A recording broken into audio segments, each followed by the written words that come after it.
इस जननायक कर्पूर ठाकुर के नाम पर रैली कर अति पिछड़ा का वोट बटोरने की कोशिश कर रहे हैं।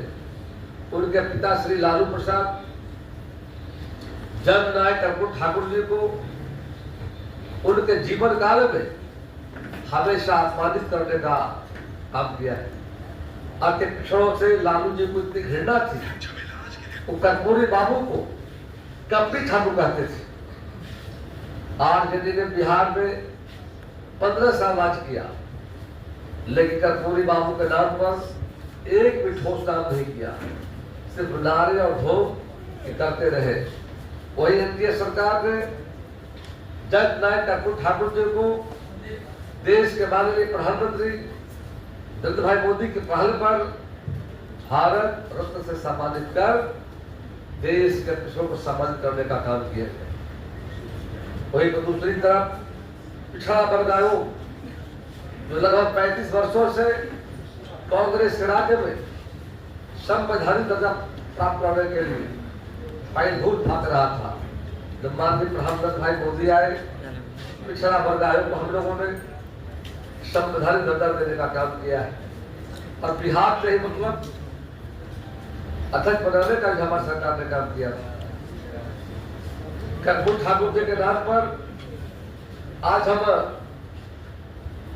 एनडीए सरकार बिहार का कौशल विश्वविद्यालय स्थापित कर रही है। अति पिछड़ा कल्याण बजट में 44% की वृद्धि हुई है। 2022 में ईबीसीआई को गठन किया गया। सभी जिलों में कर्पूरी ठाकुर छात्रावास की स्थापना कर अति पिछड़ा छात्र छात्राओं के लिए शिक्षा एवं छात्रवृत्ति सुविधाएं उपलब्ध कराई गई के साथ पिछड़ा अति पिछड़ा समाज को सशक्त कर रही है। वही महागठबंधन की चुनावी बैठक चुनाव आते ही पिछड़ा अति पिछड़ा समाज के कल्याण का राग अलापने लगते हैं।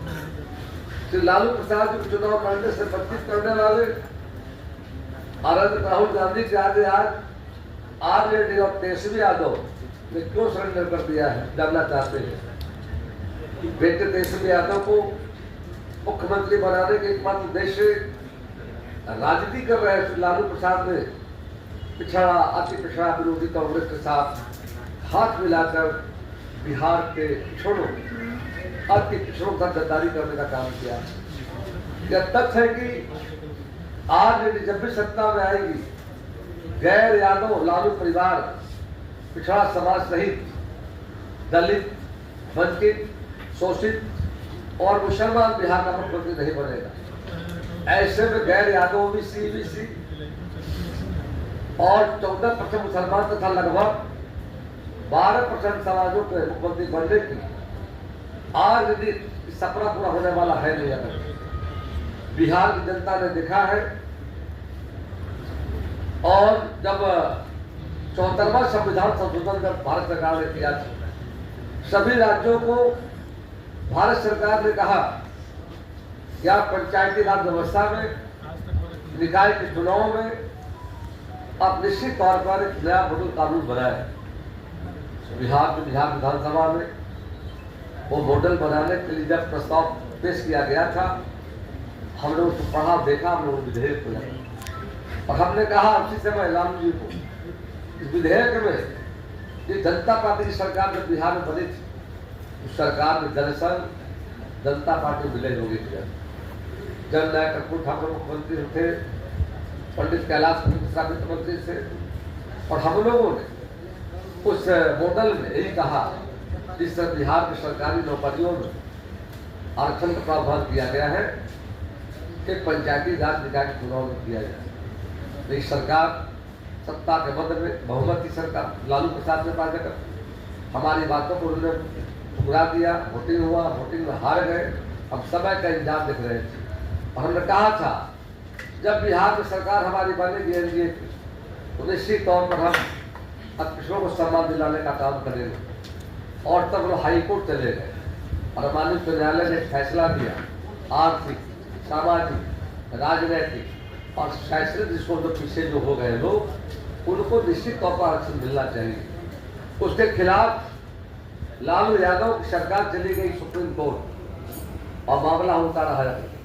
2005 में बिहार में गैर कांग्रेस गैर आरजेडी सरकार जब बनी, सरकार में जब हम आए जाकर के हमने चुनाव याचिका को सुप्रीम कोर्ट से वापस लिया और भारतीय जनता पार्टी जदयू की सरकार नीतीश कुमार सुशील कुमार मोदी से हमारे नेता थे और बिहार विधानसभा में हम लोगों ने बिल लाकर और पहला बिहार राज्य है 20% आरक्षण हमने पिछड़ों को देने का काम किया।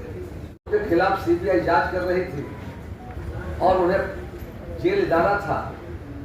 उस हालात में उन्हें मुख्यमंत्री पद का छोड़ना था। उन्होंने पार्टी के अन्य नेताओं पर ध्यान देकर राबड़ी देवी को मुख्यमंत्री बना दिया।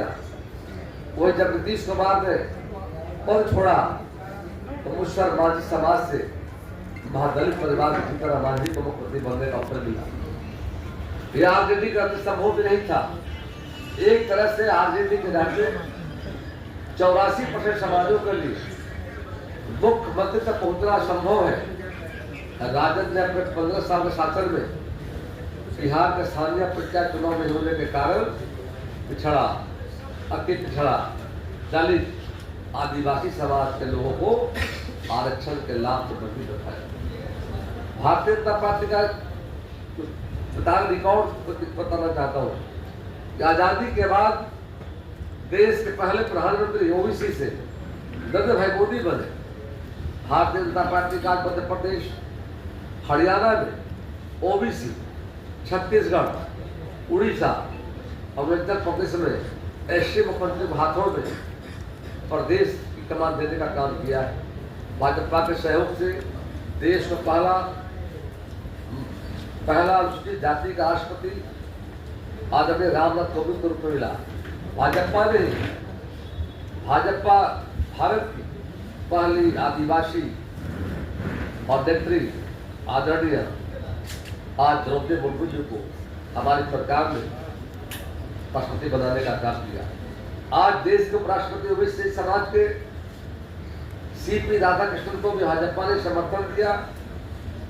इससे पूर्व उपराष्ट्रपति जो ओबीसी समाज के जगदीप धनखड़ जी को भाजपा ने बनाया था। ओबीसी आयोग को संवैधानिक दर्जा देने, क्रीमी लेयर में सेवा बढ़ाने, मेडिकल दाखिलों में आरक्षण, भाजपा ने ओबीसी समाज को केवल नारों में ही नहीं बल्कि नीतियों को दर्जा दिया करके वो 15 साल रहे, उनको कोई याद नहीं आया। हम सरकार में जब आए हैं हमारी प्राथमिकता रही है समाज में रहते लोग।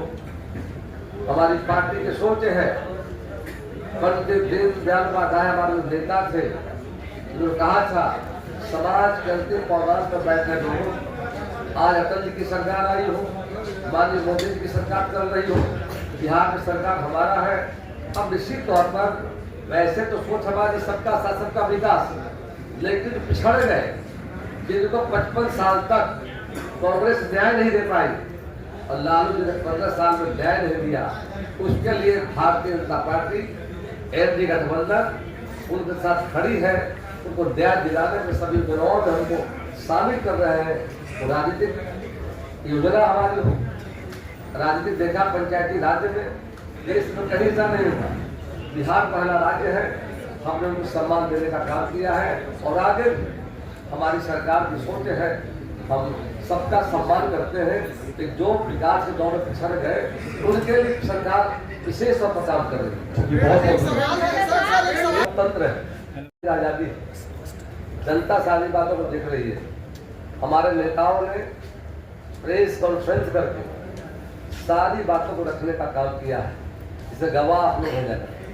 और साथ ही साथ हमको भरोसा जनता पर जा करके और जनता हमारे साथ जा करके लोकतंत्र हमको आस्था है, जनता का भरोसा है, चुनाव है, हर दल अपनी बात रखेगा जाकर कि हमारे दल के नेताओं ने जो पर बेवजह आरोप लगाए गए थे उस पर उन्होंने साफ स्पष्ट तौर पर तो खारिज किया है और सारी बातों को प्रदेश से हमारे अध्यक्ष हो और हमारे माननीय मंत्री हो, सब लोगों ने प्रेस कॉन्फ्रेंस करके हमारे नेताओं ने, हमारी पार्टी ने सारे मामलों को खारिज करते हुए उसका सही बात को जवाब देने का काम किया है। आज विषय है जो तेजस्वी यादव ने जो आज अमित शाह राग अलाप हमने प्रेस कॉन्फ्रेंस दिया है, आप अलग से अन्य विषय पर पूछ सकते हैं, जवाब देंगे।